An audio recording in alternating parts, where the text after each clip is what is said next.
2009 pa to eh. 2009. Ano ba nangyari sa'yo before?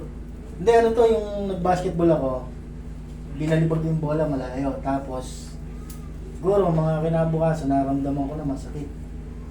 Pagdating sa trabaho, sabi ng mga kasama ko, kulang na sa altak, naltak na yung altak. Pagkatapos nun, ayun, namaga, si Mrs. may kaibigan na physical therapist. Pinatingnan, wala naman daw ano. Ilagay lang ng patches, kinuryente na wala yung maga. Kaso, unti-unti, dito, masakit.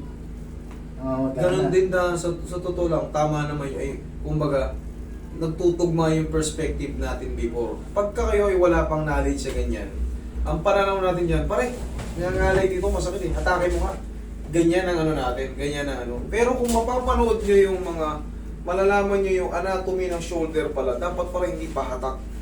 Pwede nyo gawin yung pahatak kung kayo ay nakapakat yung ano, naka-frozen. Pero kung yung kagaya ng ginawa ni Sir, may binato siyang bola, nagbago yung position, tandaan nyo, nadi-dislocate yan, puro pababa. Kasi may kalso yan dito, hindi mo mapapaganon yan.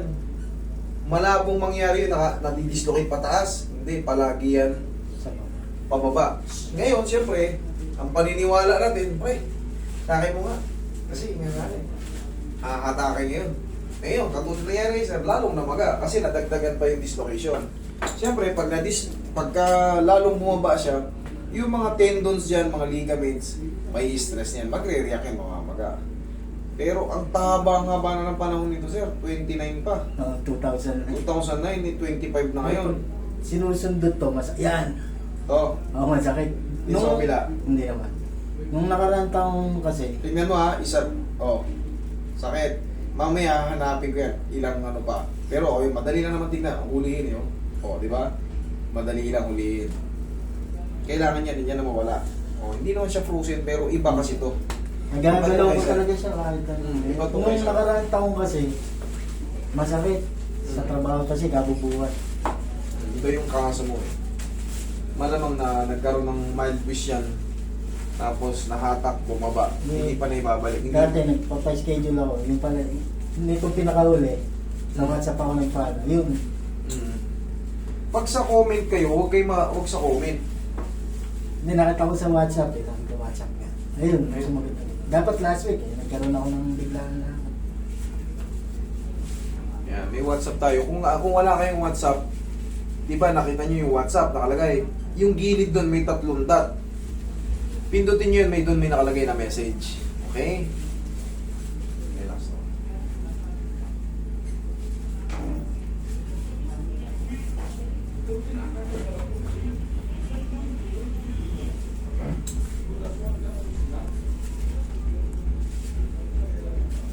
Dapat yan puro pataas. Huwag na pahatak. Tapa. Ayan.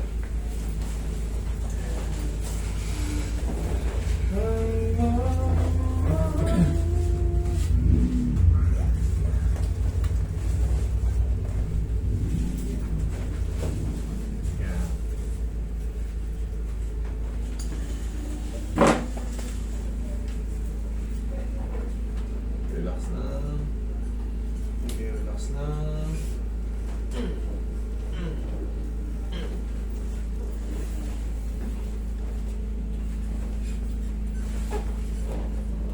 Relax lang, lambutan mo lang ang tawa mo. Yan, bagsak mo lang.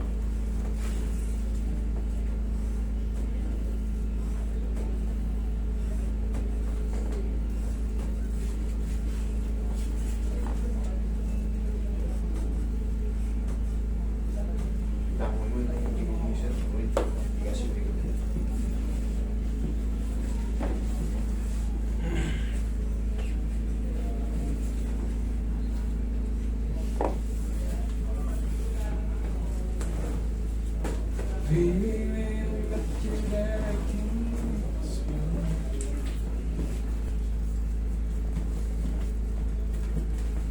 Kaya ako.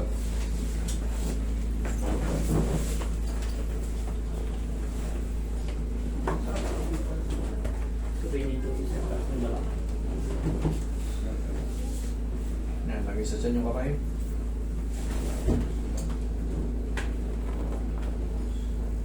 Inhale. Exhale.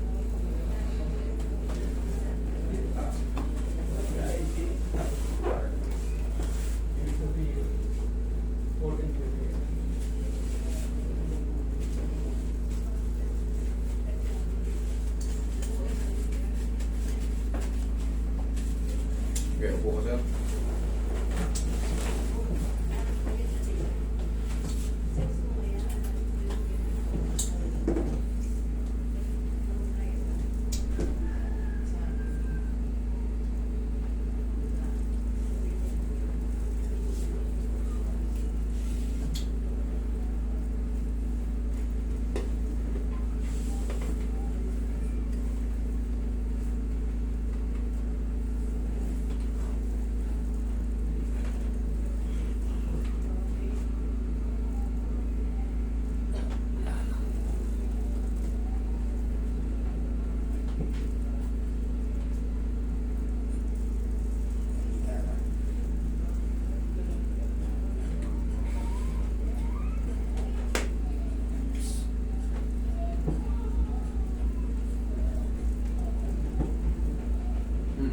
Check mo.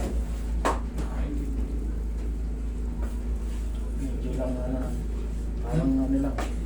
Hindi katulad kanina. May matitira ba dyan konti? Bakit? Yung pinaka-trauma, pero 3 to 4 days, Parang manijas, mayroong sumasabi na parang litig yung tumutunog. Natural lang ba yun? masakit hindi. Hindi naman, basta pag ginagawa. Ngayon wala. Wala pong problema yung tandaan nyo, yung mga tinatawag na pilay natin naglalaman. Pero baliwala lang yan. Basta, wag lang yung pag gumanong ka, tukpay, aray. Yun, hindi pwede. Pero, wala lang. Dati kasi wala akong mapuntahan, hilot lang eh. Pag nag-hilot, ano naman, nare-relief naman. Pero Kasi iba rin babalik talaga, din iba rin talaga yung nakaposisyon na yun. No? Yung iba rin yung may knowledge sa anatomy ng shoulder, may explain sa inyo kung ano yan. Para matanggal din yung bagabag sa isip nyo na, ano kaya to? Yung iba, sinisip, sumasakit yung baka ma-stroke ako. Yung pala, connected lang. Pero yan, okay na? Okay. Thank you, sir. Thank you. Thank you.